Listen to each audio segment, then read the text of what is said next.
तो हेलो बच्चों, कैसे हैं आप सभी। हम आज फिर आगे बढ़ते हैं अगले स्टेप पे 3.2 की तरफ, है ना। 3.1 लिखा हुआ है, इसको 3.2 कर लेते हैं, ठीक है। तो 3.1 में हमने क्या क्या पढ़ा था। 3.1 में हमने सबसे पहले ये पढ़ा कि कोई भी अगर पेयर ऑफ लीनियर इक्वेशन होती है तो उसमें हमें क्या करना पड़ता है, उसमें हमें सॉल्यूशन निकालना पड़ता है। सॉल्यूशन या तो हम एल्जेब्रिकली निकाल सकते हैं, जो हम क्या कर सकते हैं, एल्जेब्रिकली हम सीधे वैल्यू रखेंगे तो सॉल्व हो जाएगा। दूसरा क्या है, दूसरा हम ग्राफिकली रिप्रेजेंटेशन भी कर सकते हैं, है ना। ग्राफिकली रिप्रेजेंटेशन में मैंने तुम्हें समझाया था 3.1 में किस तरीके से होता है, कुछ नया नहीं है, वही पुरानी चीज है जो मैंने बताया। अब इसमें क्या करना है 3.2 में। 3.2 में सबसे पहले हम देख लेते हैं graphical method of solution of pair of linear equation. भाई की जो ग्राफिकल सॉल्यूशन निकल कर आता है, देखो हमने 3 क्वेश्चंस किए थे, 3 क्वेश्चन ही थे उसमें, उससे ज्यादा तो थे नहीं। समझ आ रही है बात। तो हमने 3 क्वेश्चंस किए थे, तो उन 3 क्वेश्चन में हर क्वेश्चन का अलग टाइप था। फर्स्ट क्वेश्चन जब हमने किया था तो फर्स्ट क्वेश्चन में क्या कंडीशन बन रही थी कि भाई उसमें इंटरसेक्टिंग पॉइंट बन रहे थे। इंटरसेक्टिंग पॉइंट अगर ध्यान होगा तुमको तो उसमें 4,2 आ रहा था कुछ एग्जाम्पल में, जब मैंने समझाया था तो एग्जाम्पल में पिछली वीडियो जाके देखना, समझ में आ जाएगा सब। 4,2 उसका इंटरसेक्टिंग पॉइंट आ रहा था, ठीक है। दूसरा जब हमने क्वेश्चन किया था, सेकंड क्वेश्चन किया था, सेकंड क्वेश्चन में दोनों का कोई कॉमन पॉइंट नहीं आ रहा था, दोनों पैरेलल हो रखी थी, एक दूसरे के पैरेलल थी लाइन, एक कंडीशन तो वो थी।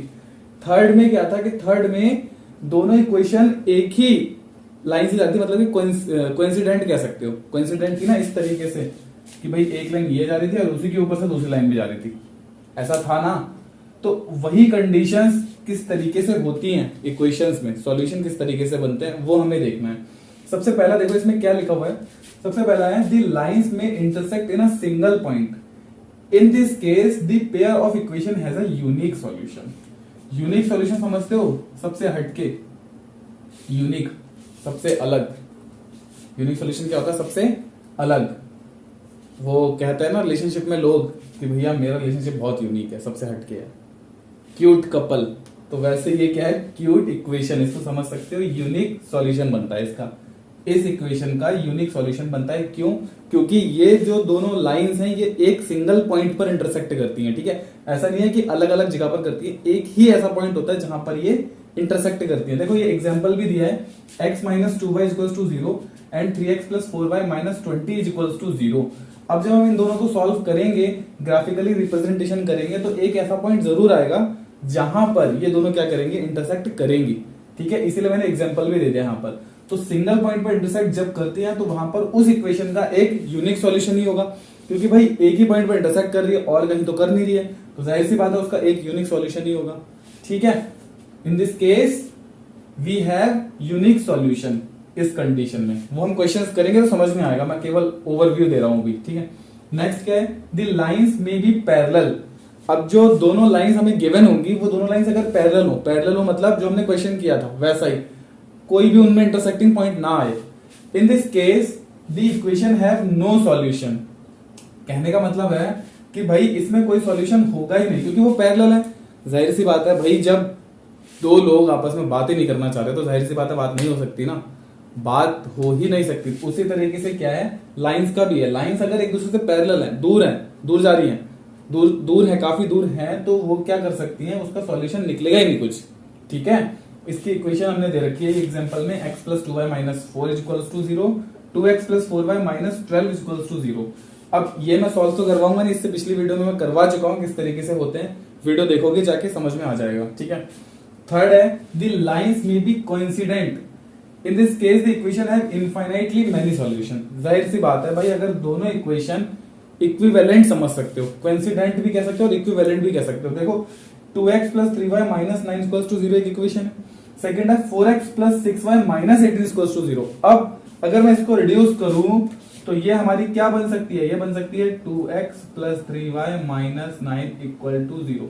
देखो यही इक्वेशन वापस से बन गई, तो ये एक दूसरे का कोइंसिडेंट है, मतलब कि एक ही लाइन से जाएंगे। अब एक ही लाइन से जब दो लोग जाएंगे तो जाहिर सी बात है यहां पर भी, यहां पर भी, यहां पर भी कितने सारे पॉइंट्स हैं जहां पर इसके सॉल्यूशंस बन सकते हैं, है ना। थर्ड क्वेश्चन हमने जब किया था 3.1 में तो वो ऐसा ही था, रिकॉल करो एक बार। थर्ड क्वेश्चन जब किया था तो थर्ड क्वेश्चन ऐसी ही कंडीशंस दे रहा था, क्लियर है। अब इसमें कुछ वैल्यूज होती हैं जो टेबल बना के करी हुई होती हैं। मैं एक काम करता हूँ, टेबल बना के लिख देता हूँ बोर्ड पे, उसके बाद अच्छे से समझ में आएगा। ऐसे मैं करूंगा तो थोड़ा खिचड़ी टाइप हो जाएगी, समझ में आएगा नहीं। मैं वो टेबल बनाता हूँ, इसको रफ करके बना दिया, ठीक है। इस टेबल को ध्यान से समझना, रटने वाली कोई भी बात नहीं है, हम ध्यान से समझेंगे, सब समझ में आ जाएगा एक बारी में। बाकी जो ये डायग्राम है थोड़ा सा टेढ़ा मेढ़ा बन गया है, मेरे पास स्केल नहीं है, मैं इसको प्रॉपर तरीके से बनाओ। तुम लोग नोटबुक में अच्छे से करना, पता चला टीचरों से मार पड़ रही हो तुम्हें, वो भी अच्छे से। होता है ना स्कूल में, भाई डायग्राम सही नहीं होगा तो फिर पिटाई हो जाएगी, ये प्रॉपर ठीक से लिखा नहीं होगा मैथ में तो वैसे ही पिटाई हो जाएगी। कई स्कूलों में तो ये भी होता है कि भाई जैसे टीचर ने करवाया वैसा नहीं किया तो फिर मार लगेगी। तो इसीलिए कह रहा हूँ डायग्राम जो भी है ये अच्छे से बनाना टेबल। तो फर्स्ट कंडीशन इसमें हम सपोज पेयर ऑफ लाइंस है, हमने अभी लिए थे इससे पहले, ये सीरियल नंबर है, A1/A2, B1/B2, C1/C2। क्यों? क्योंकि हमें पता है कि जो इक्वेशंस होती हैं, लीनियर इक्वेशंस, इनका जो स्टैंडर्ड फॉर्म होता है वो क्या होता है, ax plus by plus c। But यहाँ पर दो इक्वेशंस ले लिया तो हमने क्या हो जाएगा a1x plus b1y plus c1, ठीक है, इक्वल्स टू 0। अब इसको जब हम रखेंगे तो A1/A2 मतलब कि 1/3। इसकी जब बात करेंगे तो -2/4, और लास्ट में क्या हो जाएगा 0/20। है ही नहीं, जब है ही नहीं तो भाई 0 ही ले लेंगे इसको, ठीक है। सेकंड क्या है 2/4, 3/6 और -9/-18। इसमें क्या है 1/2, 2/4 और -4/-12। कंडीशन समझ में आ रही है भाई? हमने इनके कोफिशिएंट्स लिए बस और कुछ भी नहीं किया, ठीक है। कंपेयर करेंगे इनके रेशियो को तो 1/3 does not equals to -1/2।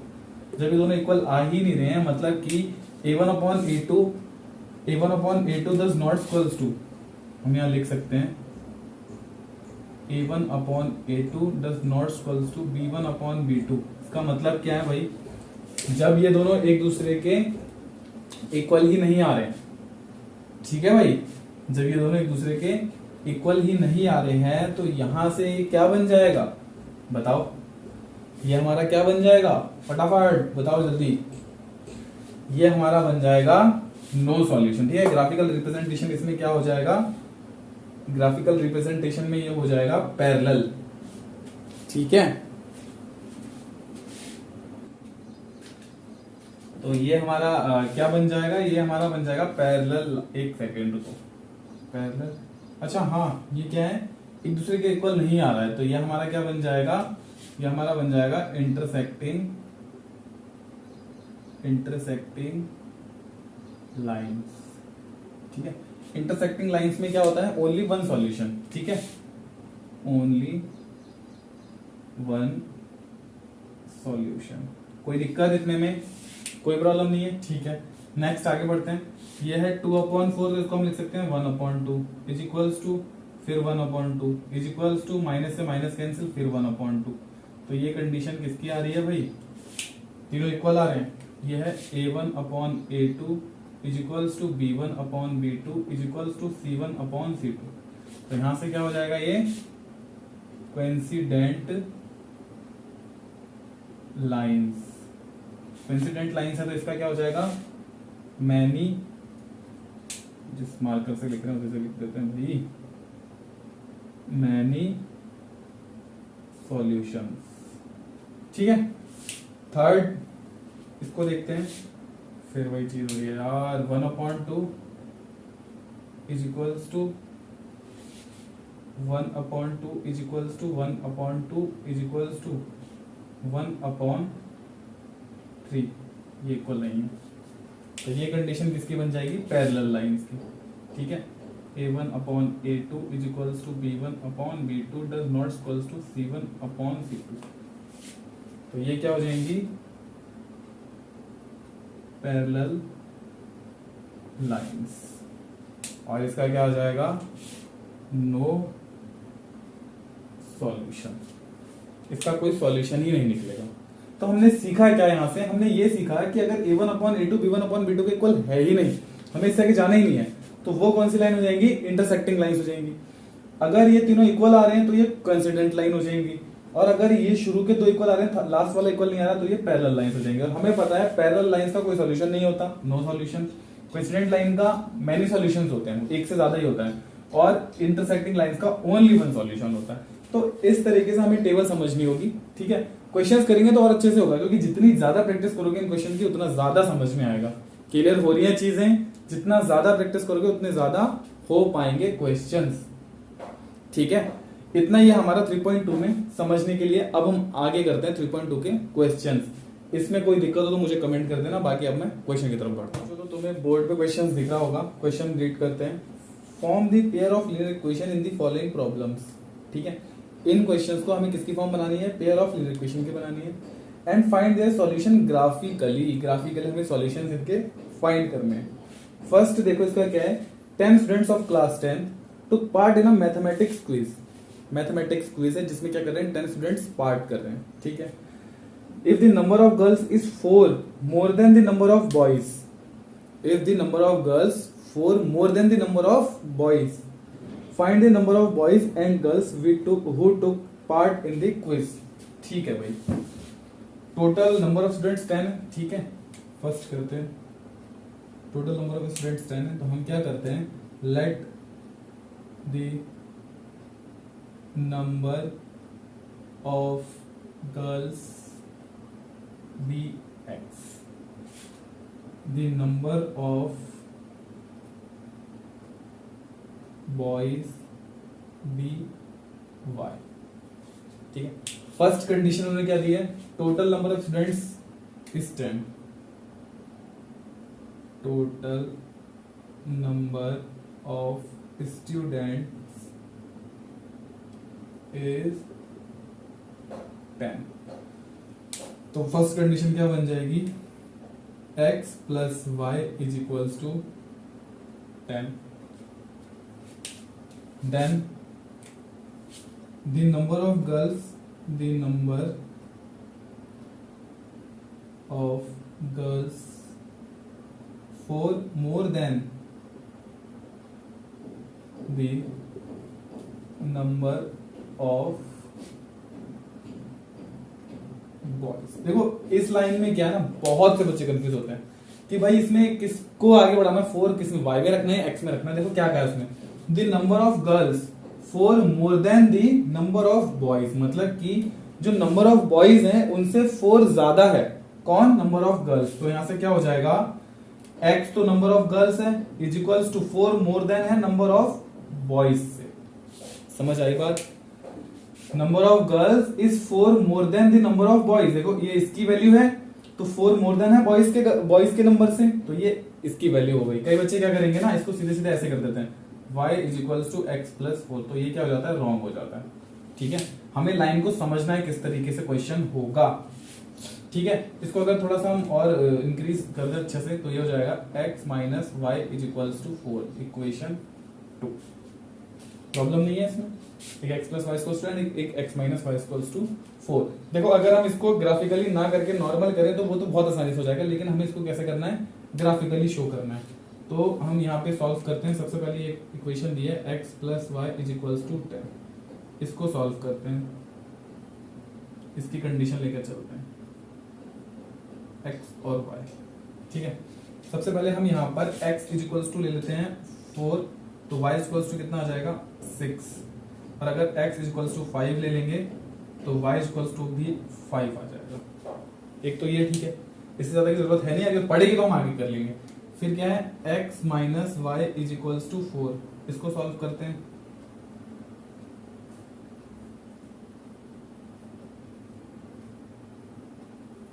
x is equals to ले लेते हैं हम क्या 2, तो यहाँ पर ये 2 आ जाएगा, ठीक है। और अगर x इज इक्वल्स टू हम क्या ले लेते हैं 4, एक मिनट, अगर x इज इक्वल्स टू 2 लेंगे, x इज इक्वल्स टू अगर हम 2 लेंगे तो 4 माइनस टू 2 बचेगा, जो कि माइनस 2 आ जाएगा यहाँ पर। और अगर हम x इज इक्वल्स टू 4 लेंगे तो y इज इक्वल्स टू 0 आ जाएगा, ठीक है। इस पर चेक करके अब हम क्या करते हैं, ग्राफिकल रिप्रेजेंटेशन करते हैं।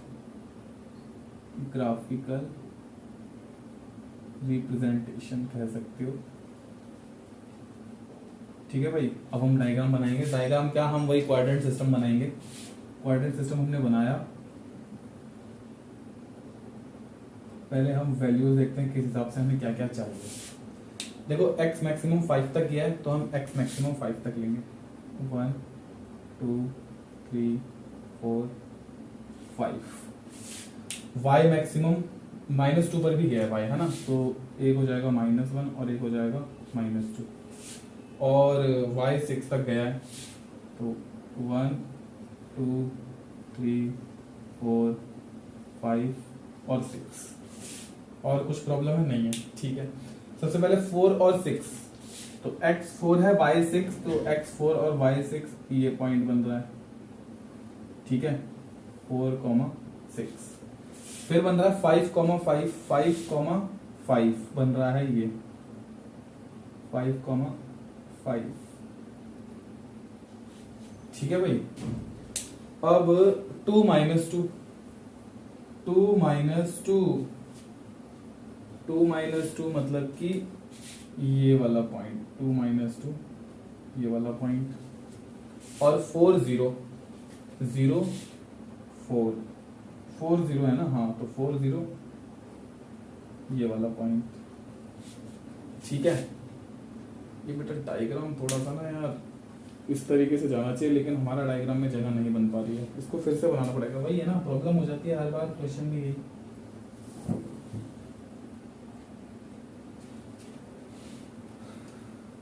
डायग्राम मचकर अच्छे से नहीं बनेगा तो काम कैसे चलेगा।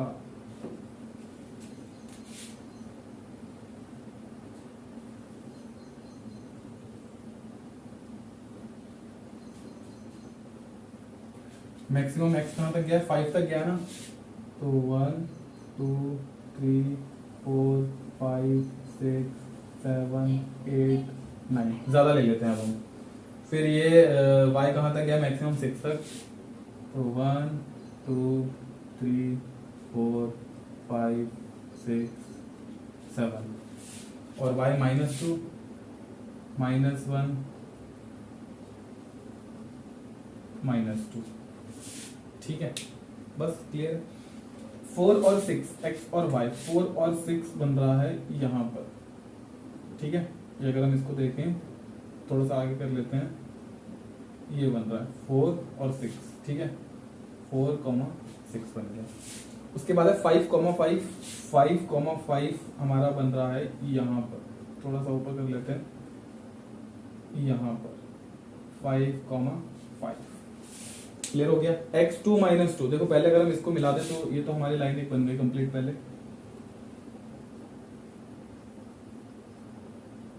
ठीक है। और ये कौन सी है, ये है x + y = 10। नेक्स्ट है 2, -2, 2, -2 एक ये पॉइंट बन गया। 0,4, 0,4, 4,0 मतलब कि ये 4,0 और ये है 2, -2। और अगर हम इसको ज्वाइन करेंगे तो ये बन गई, है ना। तो ये हमारी लाइन कौन सी है, ये है x - y = 4। ये बेटा डायग्राम समझ में आया, ये कोई प्रॉब्लम तो नहीं है इसमें, बहुत इजी है। हमने क्या करना है, पॉइंट्स रखने हैं, पॉइंट्स रख के हमने बस सॉल्व करना है, ठीक है।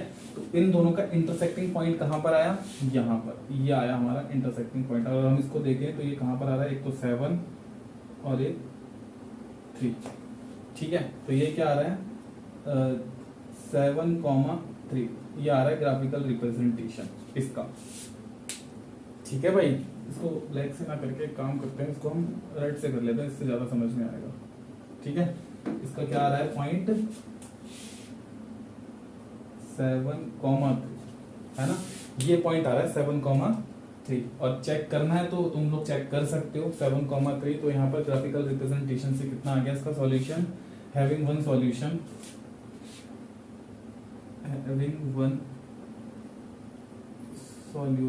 x = 7 and y = 3।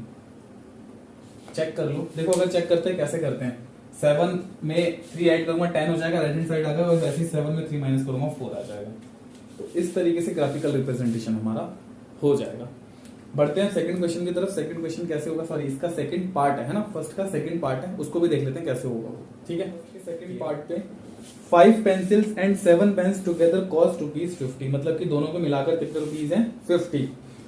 Where 7 pencils and 5 pens together cost ₹46। ठीक है, find the cost of 1 pencil and that of the 1 pen, मतलब कि 1 पेन और 1 पेंसिल की हमें कॉस्ट निकालनी है। क्वेश्चंस में हमें गिवन है, देखो कॉस्ट ऑफ क्वेश्चन एक बार समझ लेते हैं। 5 pens and 5 pencils together cost rupees, चलो फर्स्ट का सेकेंड। ठीक है, let the cost of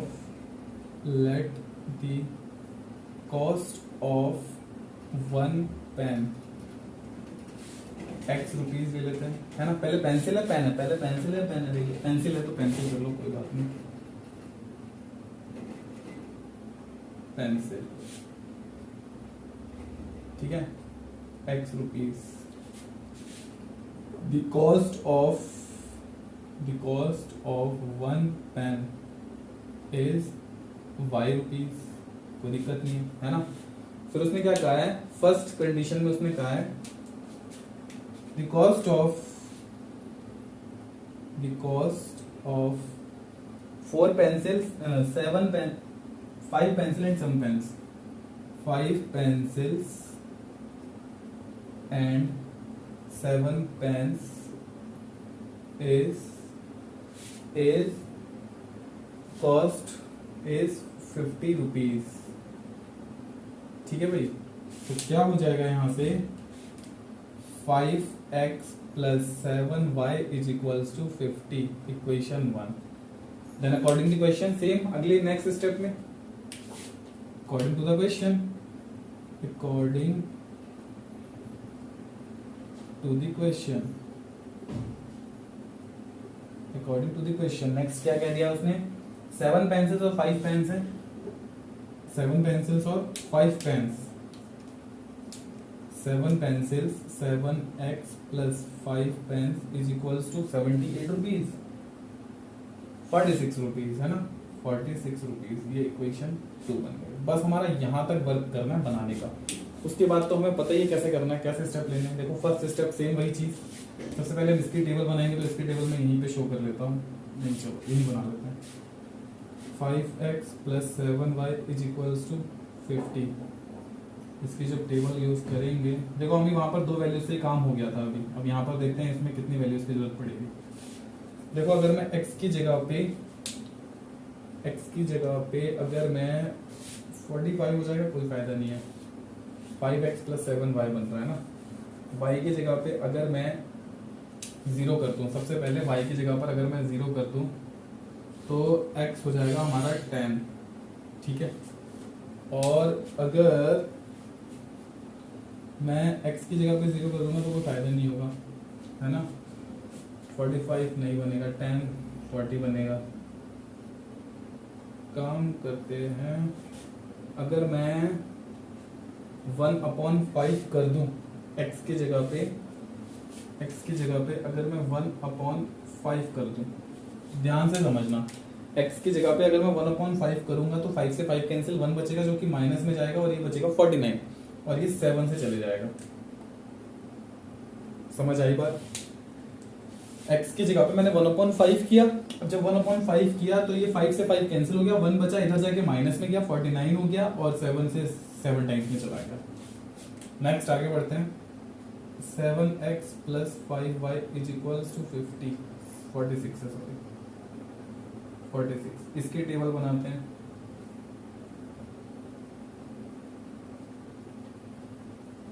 ठीक है, अब 39 बनेगा, कोई फायदा नहीं है। फिर वही चीज करते हैं, x की जगह पे हम कर लेते हैं 1/7,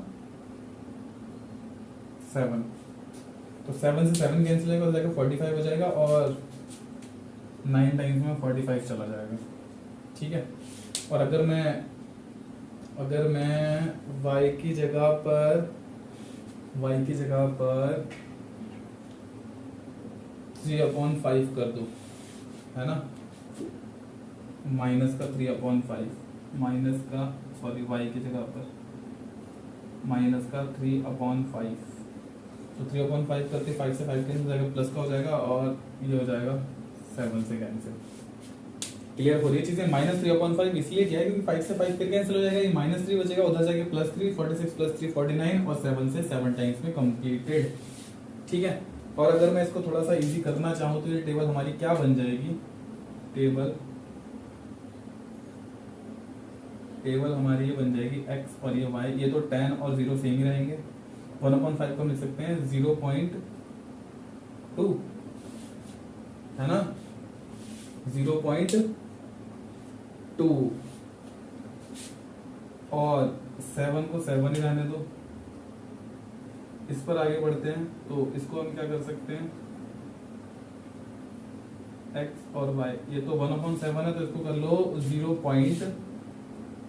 0.1 के समथिंग होगा, है ना, ये 0. दोबारा से करते हैं,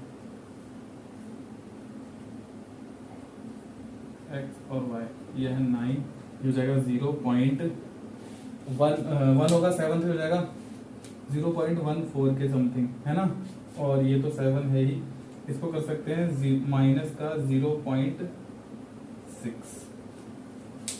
ठीक है, चलो भाई ग्राफिकल रिप्रेजेंटेशन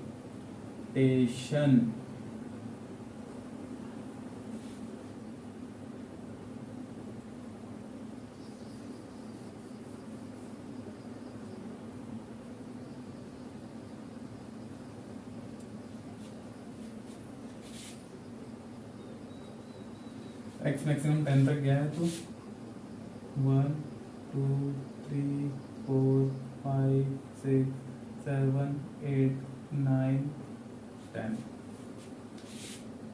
1 2 3 4 5 6 7 8 9 10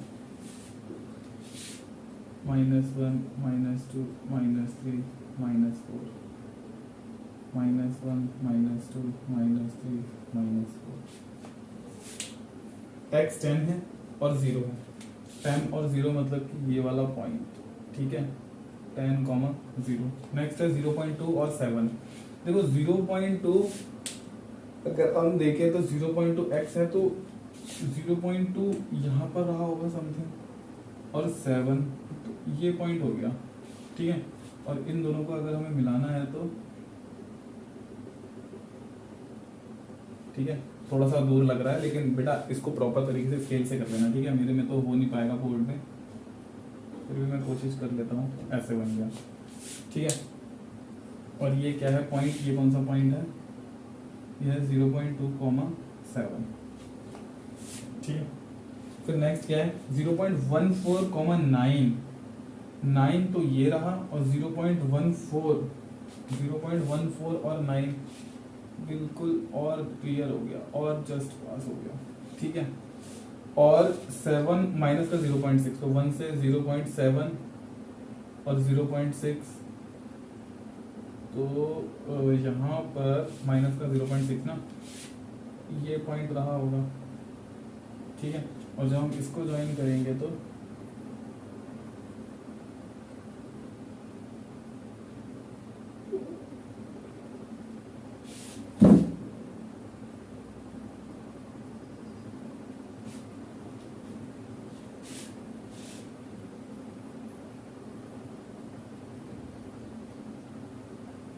इस तरीके से, ठीक है। और अगर हम इस पॉइंट को देखना चाहें तो ये पॉइंट हमारा एक तो 5 पर बन रहा है और एक 3 पर बन रहा है, ठीक है।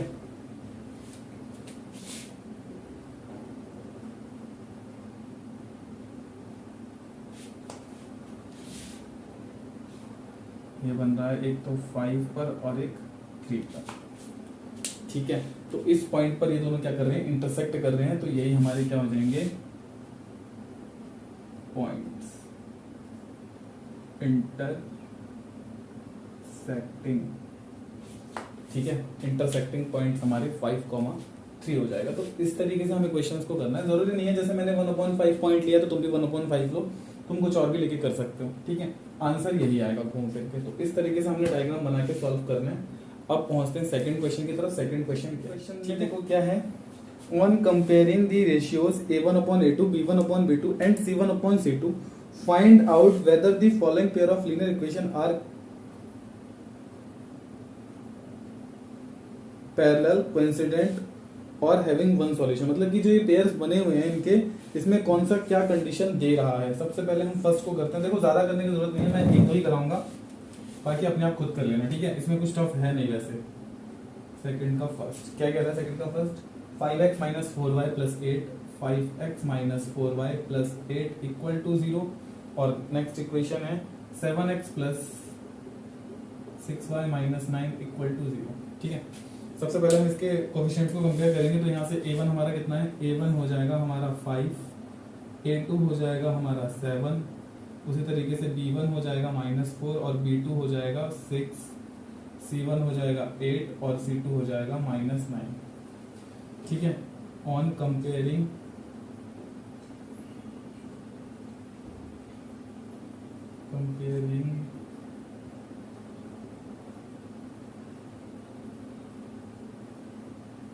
a1/a2, b1/b2, c1/c2। चेक करते हैं सबसे पहले। अगर ये कंडीशन फुलफिल होती है तो 5/7 है, जो कि डज नॉट इक्वल्स टू -4/6 और डज नॉट इक्वल्स टू, जब ये आगे कंडीशन नहीं बन रही है तो यहीं पर क्या हो गया, ये इक्वल नहीं है। तो ये कंडीशन किसकी होती है बताओ, जब ये दो वैल्यूज ही इक्वल नहीं है तो ये कंडीशन किसकी होती है, इंटरसेक्टिंग लाइंस की, है ना, इंटरसेक्टिंग लाइंस। बस हमें इतना ही शो करना है, ठीक है। इंटरसेक्टिंग लाइंस की हो गई। इसका मैं फोर्थ लास्ट वाला करवा देता हूँ, फिर आगे बढ़ते हैं, ठीक है। टोटल कितने क्वेश्चन है, 3 क्वेश्चन है, थर्ड वाला करवा देता हूँ। 6x minus 3y plus 10 equal to 0। Second है 2x minus y plus 9 equal to 0। एक ये कंडीशन है। इसमें क्या करना पड़ेगा, सेम वही चीज। a1 कितना है हमारा, a1 है 6, a2 है 2, b1 है -3 और b2 है हमारा -1, c1 है 10 और c2 है 9। तो 6/2 -3/-1 और 10/9। तो ये माइनस से माइनस कैंसिल, 2 3 जा 6, तो ये 3 ये दोनों तो इक्वल है, बट 10/9 ये इक्वल नहीं है। तो जब दो इक्वल होते हैं और थर्ड इक्वल नहीं होता है तो उस कंडीशन में क्या होता है बताओ। जब शुरू के इक्वल नहीं होता तो इंटरसेक्टिंग लाइंस होती है, और जब तीनों इक्वल हो जाते हैं तो वो पैरेलल हो जाती है। बट अगर ये ओनली शुरू के 2 इक्वल हैं तो ये क्या हो जाएगा, ये हो जाएगा हमारा कोइंसिडेंट नहीं, पैरेलल लाइंस, पैरेलल लाइंस हो जाएंगी, ठीक है। तो इस तरीके से हमने क्या करना है, क्वेश्चंस को सॉल्व करना है। तो कुछ इतना टफ है नहीं इसमें, ठीक है भाई। आगे बढ़ते हैं। सेकंड के बाद ये हो गया, थर्ड पे पहुंचते हैं। थर्ड क्या है, on the comparing the ratios a1/a2, b1/b2 and c1/c2 check whether the following pair of linear equations are consistent and inconsistent. देखो कंसिस्टेंट और इनकंसिस्टेंट का मतलब क्या है कि भाई जब कंसिस्टेंट होगा, ये चीज मैं बता देता हूं, जब कंसिस्टेंट होगा तो इसका मतलब है कि वो इक्वेशन वो लाइंस क्या होंगी, इंटरसेक्टिंग होंगी, ठीक है। जब कंसिस्टेंट होगा, कंसिस्टेंट, तो कंसिस्टेंस पे क्या होगा, इंटरसेक्टिंग लाइंस होंगी। बात आई समझ में, इंटरसेक्टिंग लाइंस होंगी। बट जब इनकंसिस्टेंट होगा तो इनकंसिस्टेंट पे वो पैरेलल लाइंस हो जाएंगी, ठीक है। बस इतना सा कॉन्सेप्ट है, कुछ भी नहीं है। थर्ड के फर्स्ट क्वेश्चन पर आते हैं, क्या होता है देखते हैं। फर्स्ट क्वेश्चन क्या है थर्ड का, फर्स्ट क्वेश्चन है 3x plus 2y is equals to 5, 3x plus 2y is equals to 5, और फिर है 2x minus 3y is equals to 7, 2x minus 3y is equals to 7। पहली बात हमें साफ दिख रहा है कि यहाँ पर A1 upon A2 does not equals to B1 upon B2 है, और ये क्या है, इंटरसेक्टिंग लाइंस होती हैं।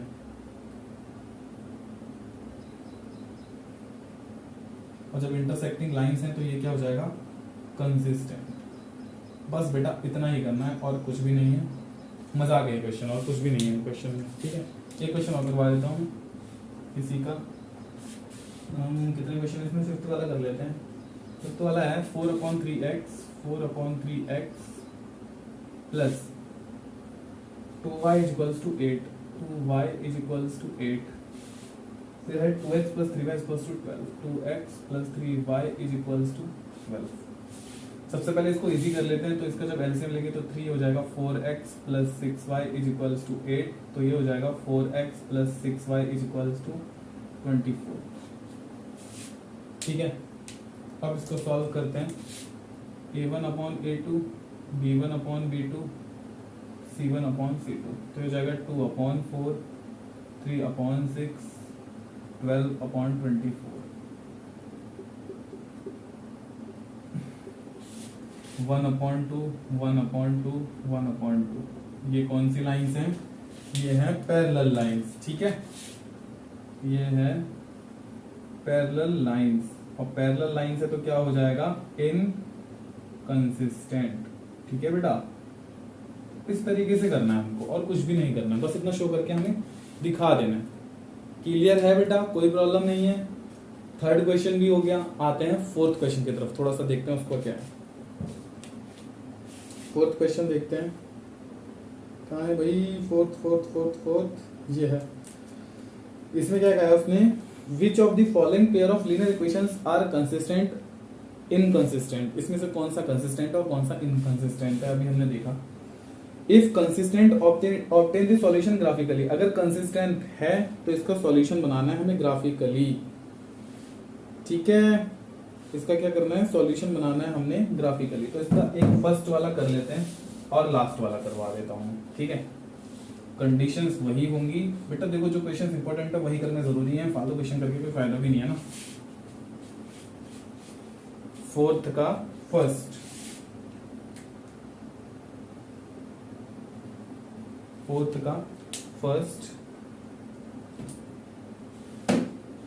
बेटा एक काम करते हैं, जितने इसके क्वेश्चंस बचे हैं 4 के बाद के, वो हम अगली वीडियो में कवर कर लेंगे। किसी प्रॉब्लम की वजह से मैं अभी वीडियो नहीं बना सकता क्योंकि इसकी बैटरी बहुत डाउन हो गई है, ठीक है। अगली वीडियो में हम 4th के बाद के सारे क्वेश्चंस को कंप्लीट कर लेंगे और 3.3 को भी धीरे धीरे कवर अप कर लेंगे। यहाँ तक अगर कोई प्रॉब्लम आती है तो मुझे कमेंट करके जरूर बता देना, और वीडियो को लाइक शेयर और सब्सक्राइब करना बिल्कुल मत भूलना अगर वीडियो अच्छी लग रही है तो, जिससे कि आने वाली वीडियो भी तुम मेरी वीडियो देख सको टाइम से, है ना। क्योंकि मैं जो है 10th क्लास का कोर्स प्रॉपर चला ही रहा हूँ, तो वीडियो मिस होगी नहीं, रेगुलर वीडियोस आती रहेंगी, उसमें कोई प्रॉब्लम नहीं है, ठीक है। मिलते हैं अगली वीडियो में 4th क्वेश्चन के बाद।